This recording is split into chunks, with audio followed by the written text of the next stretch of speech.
The Sudoku puzzle, if you will. He says, verse 22, "It is you, O king, who is that tree." So the king, Nebuchadnezzar, is the tree. That's the representation. And so you see all these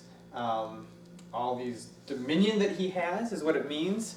You remember? Do you remember the vision of the beast and what Babylon was represented as? A lion? A lion with Two wings. two wings. So you see he is able to encompass a lot and encompass it rapidly. And so he has all this dominion over him, but all of a sudden he's had to be chopped down, and there's a huge humbling process that happens here.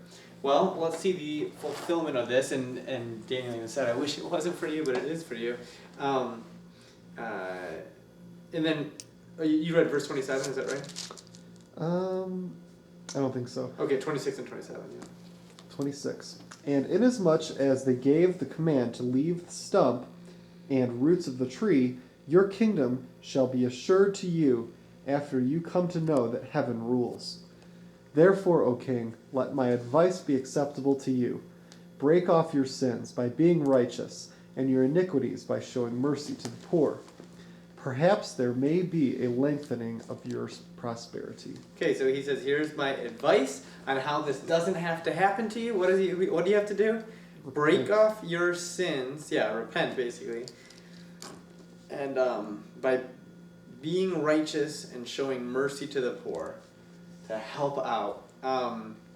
Okay, perhaps there may be a lengthening of your prosperity. All right, so what's the fulfillment? Verses 28 on, I can read that. All this came upon King Nebuchadnezzar. At the end of the 12 months, he was walking about the royal palace of Babylon. The king spoke, saying, "Is not this great Babylon that I have built for a royal dwelling by my mighty power and for the honor of my majesty?" While the word was still in the king's mouth, a voice fell from heaven. "King Nebuchadnezzar, to you it is spoken, the kingdom has departed from you. And they shall drive you from men, and your dwelling shall be with the beasts of the field. They shall make you eat grass like oxen, and 7 times shall pass over you until you know that the Most High rules in the kingdom of men and gives it to whomever he chooses." So you see that he did not take Daniel's advice. He was a very proud man, and he continued being a proud man. And then God says you're going to be stripped down. And look at what happened in verse 33. This should put the fear of God in every one of us. That very hour the word was fulfilled concerning Nebuchadnezzar. He was driven from men and ate grass like oxen. His body was wet with the dew of heaven, till his hairs had grown like eagle's feathers, and his nails like bird's claws. You can just imagine this guy in the field with just this, he's become insane is what's happened. Excuse me. And at the end of the time, Nebuchadnezzar, lifted my eyes to heaven, and my understanding returned to me, and I blessed the Most High, and praised and honored him who lives forever. For his dominion is an everlasting dominion. His kingdom is from generation to generation. All the inhabitants of the earth are reputed as nothing. He does according to his will in the army of heaven and among the inhabitants of the earth. No one can restrain his hand or say to him, "What have you done?" At the same time, my reason returned to me, and for the glory of my kingdom, my honor and splendor returned to me. My counselors and nobles resorted to me. I was restored to my kingdom, and excellent majesty was added to me. Now I, Nebuchadnezzar, praise and extol and honor the King of heaven, all of whose works are truth, and his ways justice, and those who walk in pride he is able to put down. Okay. So I think it should put the fear of God in us, because here we have one of the greatest rulers of world history. And just like that, when God says, "I am done with you," you're so proud you haven't recognized what I've used you for, and he just humbles him like that. And I think it should put the fear of God. Any of us, anyone that God has used in a mighty way, that could happen to any of us. He could say, "Okay, I'm done with you," and you've become proud. I need to humble you. So it did actually happen, and you can see how those things were fulfilled. He was driven from men, he ate grass like animals, all those other things that it talks about happens, and it happened for 7 times. Do you know what the 7 times would mean? Completeness, yeah, perfection. Yeah, I think maybe some have, excuse me, some have talked about that. Time, though, if you remember the times and half a time? Years. Right. And 7 years. Yes, I believe that it actually happened for 7 years. And so I think some have said it could have been like a complete time too, which goes together. But for Isn't the number of completion 10? um, Or is it? well, 7 days he made everything. It was 10 is maybe a perfection almost, or the law. I don't know. That's a good question. But for that time period, he had that. Let's see.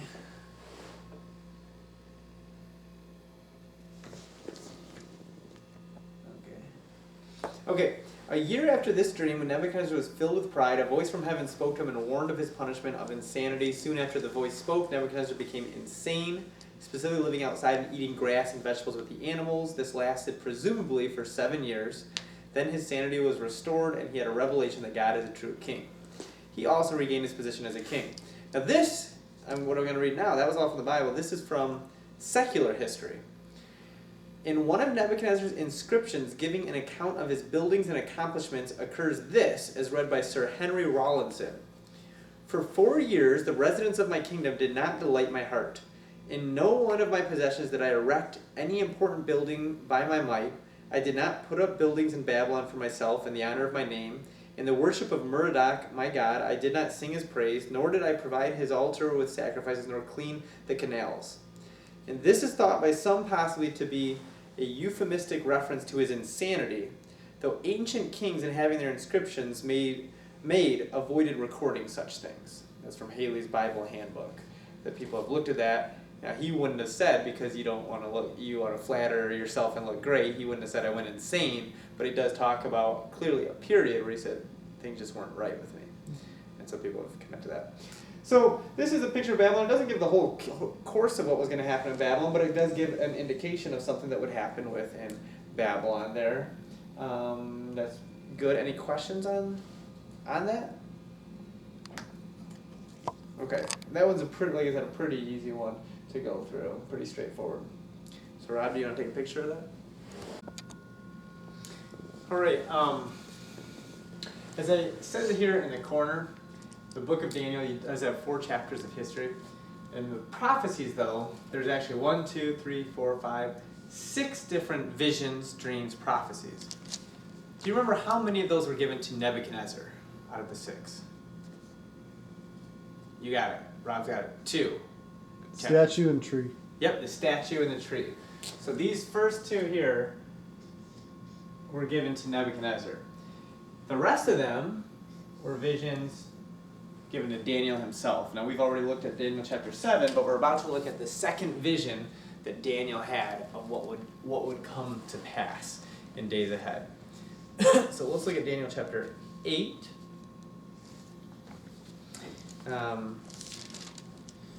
Rob, go for it, the first paragraph.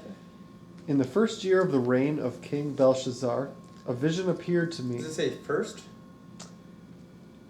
In the 3rd year. Okay. In the 3rd year of the reign of King Belshazzar, a vision appeared to me, Daniel, after the one that appeared to me the first time.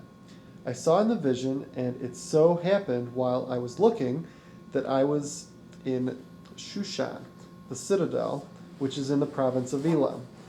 And I saw in the vision that I was by the river Ulai. Okay, let's actually stop there. So here, where is he stationed at? Here, let me see if I can picture it here. Did you see this city? I was in Shushan. Shushan. The citadel. Okay, if you go to Esther 1 verse 2.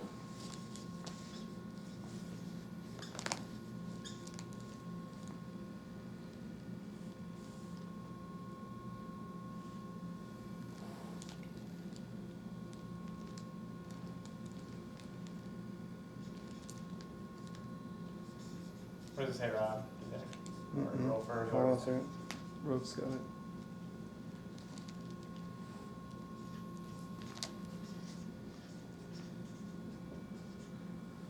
Alright, I get it. Esther 1:2 says, in those days when King Ahasuerus sat on the throne of his kingdom, which was in Shushan, the citadel. Okay, so it's talking about a kingdom. Do you know which kingdom that was? Persia. You got it. So it's the royal seat of Persia is what I put here, and that's where he's at in this vision. That's an important place. He's starting in the royal seat of Persia when he sees this. He's in Elam. You see that next? It says the citadel, which is in the province of Elam. Elam is next to Babylon.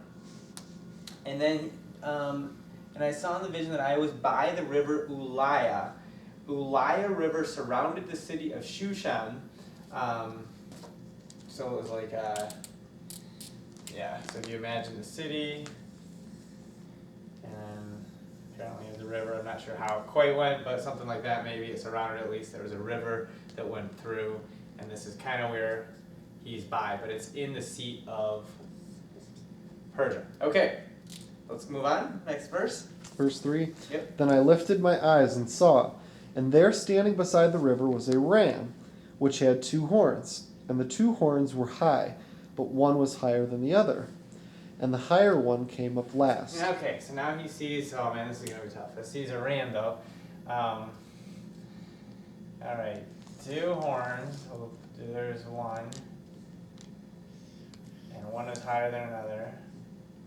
2. And, okay. But then one came later. The Okay. higher one came up last. Mm-hmm. Verse 4.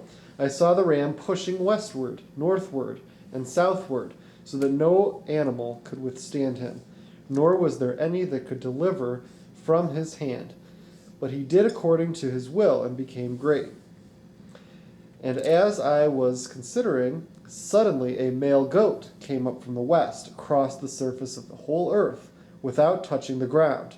And the goat had a notable horn between his eyes. Okay, so stop there. So we have this is the ram. Man, I don't know how to draw the difference between a ram and a goat, but okay, I'll give it a go here. I don't know, something like that.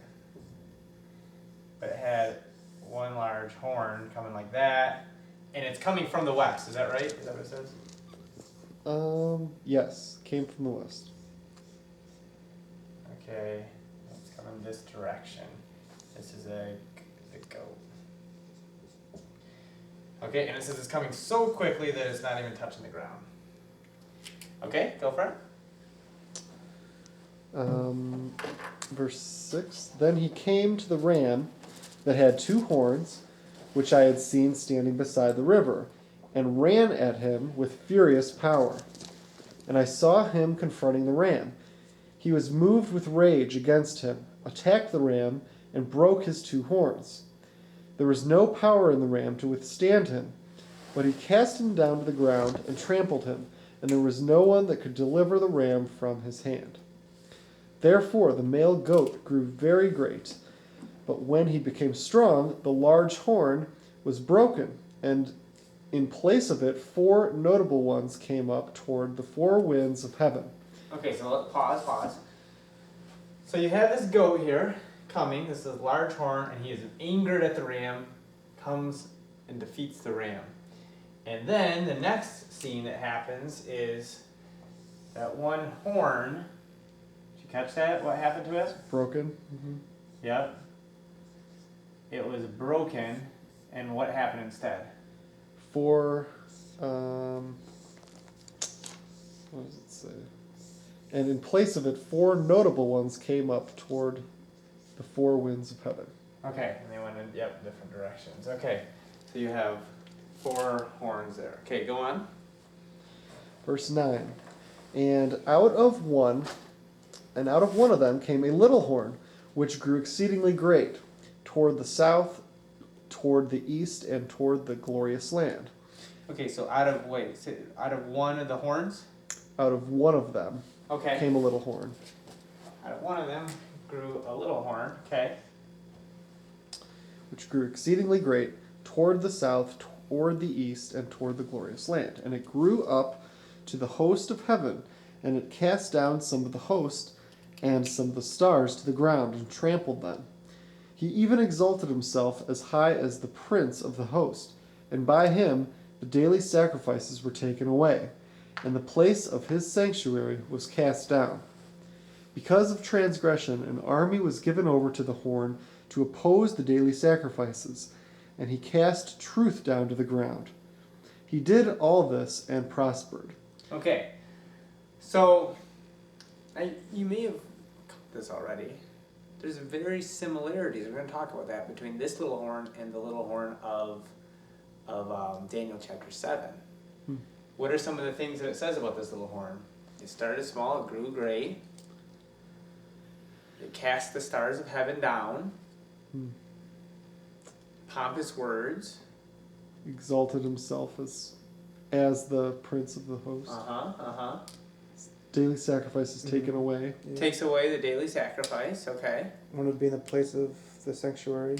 Yep. He's in the sanctuary in Jerusalem. An army was given over to the horn to oppose the daily sacrifices. Very good.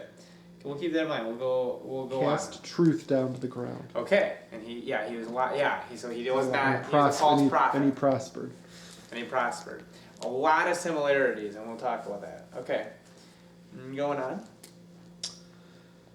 Verse 13. Then I heard a holy one speaking, and another holy one said to that certain one who was speaking, "How long will the vision be concerning the daily sacrifices, and the transgression of desolation, the giving of both the sanctuary and the host to be trampled underfoot?"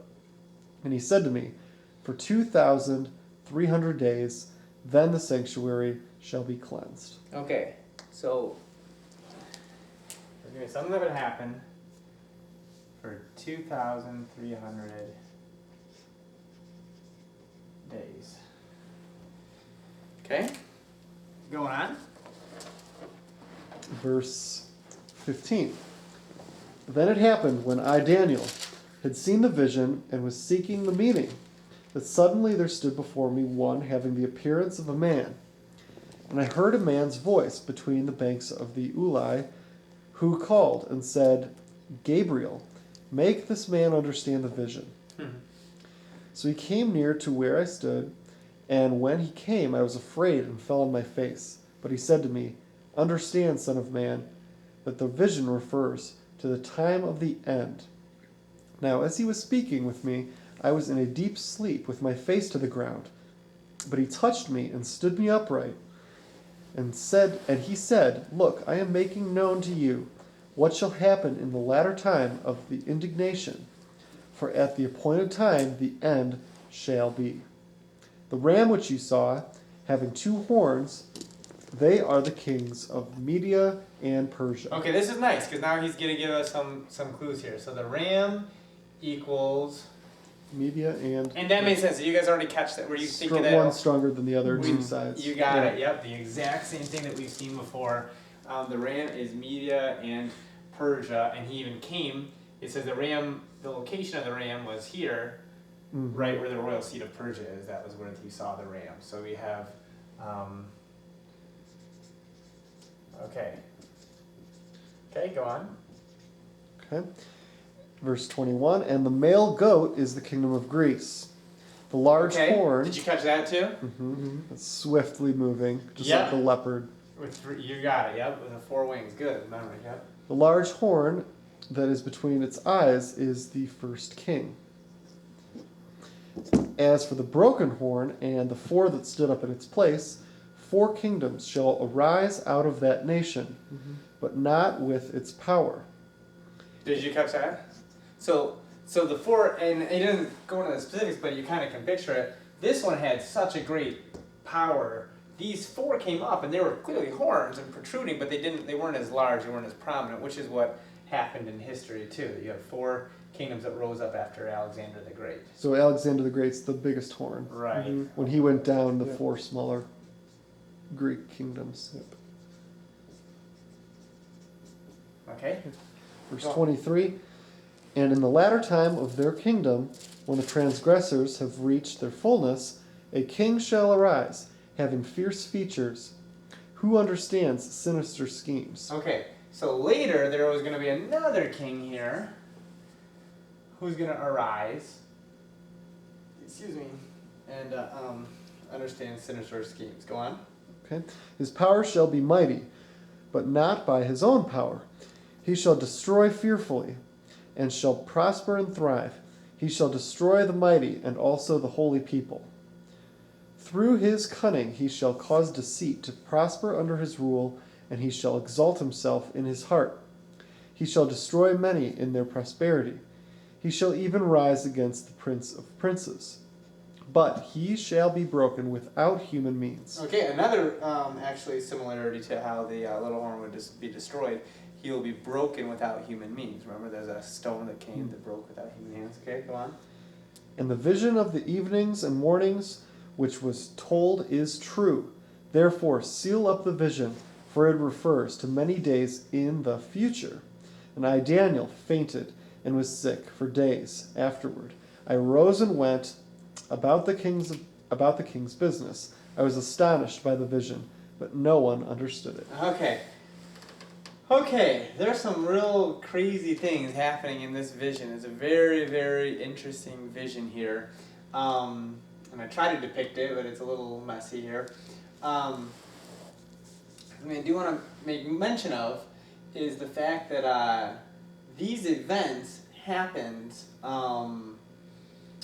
Greece, I think I have the years here. Yeah, they happened about 400, 300 BC. Anyway, they happened 100 years after Daniel lived. Again, people who read this say there's no way someone could have known with this much detail what he knew here. And so let's talk about how they were fulfilled and about that little horn, which I think is very, very related to our other studies and really important. I think this chapter has really caused a lot of confusion, maybe, that it doesn't need to. Okay, so let's see. We have the ram with two horns. Remember this? Medo-Persian Empire. The two horns were high. There was great power and authority. One horn was higher. Do you remember which one that would be? Persia. Yeah. So Persia, I'll put a P here, was the higher one, and the Mede Empire was the smaller one. Do you remember what it said about the higher one? Verse 3 of chapter 8. Then I lifted my eyes and looked, and behold, a ram which had two horns was standing in front of the canal. Mm-hmm. Now the two horns were long, but one was longer than the other. The longer one came up last. Yes, okay. So in history, this is what happened. The Mede Empire, the Median kingdom was greater until Cyrus came about. Cyrus made the Persian Empire this great force that it became, and that was later. So it kind of was like all of a sudden he jutted out there later. Okay, and then it talks about the ram. Remember it says he pushed in three directions? Do you guys remember that? Is that the direction they spread? Yes, yeah. It says the ram, and this is verse 4. I saw the ram butting westward, northward, southward, and no other beast could stand before him. Okay, he pushed where? West, north, south. Okay, and I put those here. North, west, and south is where he pushed. Do you remember about the bear? Yeah, on one side he was... Yeah, one side was bigger than the other. But he also had something in his mouth. 3 ribs. 3 ribs. So, perhaps these directions refer to the 3 ribs of the bear's mouth. West would be towards Babylon, Syria, Greece, Asia, the West. These are all places the Medo-Persian Empire kind of ruled over. North would be the Lydians, Armenians, Scythians, and south would be Arabia, Ethiopia, and Egypt. And I'll send you the outline of that. The main ones were Babylon, Lydia, and Egypt were the most prominent of all those different directions, and that's what people think are the 3 ribs, were those actual cities.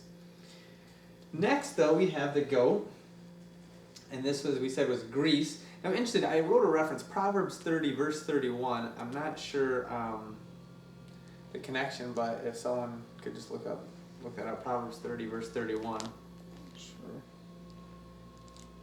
Who's got that? 31 Okay. says, a greyhound, a male goat also, and a king whose troops are with him. Okay. What's the verse right before that? Verse 30 says, "A lion which is mighty among beasts and does not turn away from any." And then, actually, the one right before that, too. The context. There are 3 kings which are majestic in pace. Yes, 3 things. Yes, 4 which are stately in walk. Okay, so now it's talking It about... goes to a lion, greyhound, a goat, and a king whose troops are with him. Okay, so it's interesting that a goat is compared to a great king, as well as a lion. And so both of them are used. Again, we're using the scriptures to speak for themselves, and the lion was used for Babylon, and here we have a goat used as a great thing in a kingdom. You have this notable horn. We already talked about what that is. That is, Alexander the Great was the first king of Greece when it became a monarchy.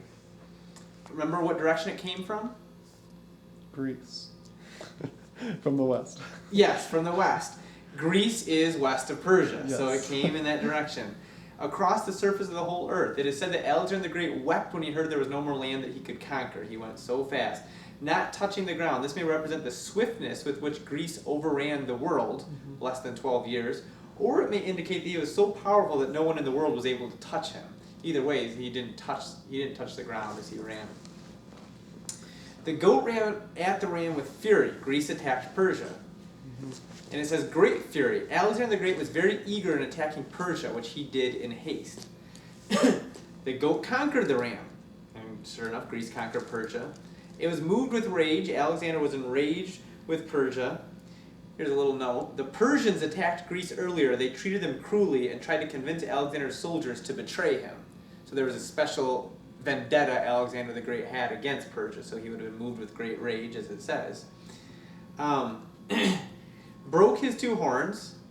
The first victory of Alexander was over Persia at Granicus River. Cast him to the ground. Actually, we should read this. Verse 8 of Daniel 8, verse 7. Therefore the male goat grew very great, but when he became strong, the large horn was broken, and in place of it 4 notable ones Wait, came are up. you at 8, 7? 8, 8, 7. 7. And I saw him confronting the ram. He was moved with rage against him, attacked the ram, and broke his 2 horns. There was no power in the ram to withstand him, but he cast him down to the ground and trampled him, and there was no one that could deliver the ram Okay, from do you his see hand. the succession of movements? The first thing it says, he confronted, he moved with rage against him, he attacked the ram, he broke his 2 horns, there's no power in the ram, he cast him down to the ground after he broke the horns, and he trampled him. Okay, so he's moved with rage. Okay, then we talked about broke his 2 horns. The first victory of Alexander was over Persia. Cast him to the ground. The second victory was at Issus. Trampled him. The third and final victory was fought near Arbela, or rather at Gaugamela in Assyria. People have then moved that there's 3 movements of the goat towards the ram, and it was like every movement took it down further and further and further, and that's exactly how many movements there were with Alexander the Great over the Medo-Persia empires. 3 main battles that cast him down. The large horn was broken, and 4 horns arose from that. And so what we know is 4 kingdoms that rose from the nation after the first king dies. What happened? In 323 BC, so here's a time frame now. This over here. Remember, Daniel lived 400, 500 BC, so this is a ways after him. In 323 BC, Alexander died when he was around 32 or 33 years old. His death is attributed either to drunkenness or to poisoning. The 4 horns rise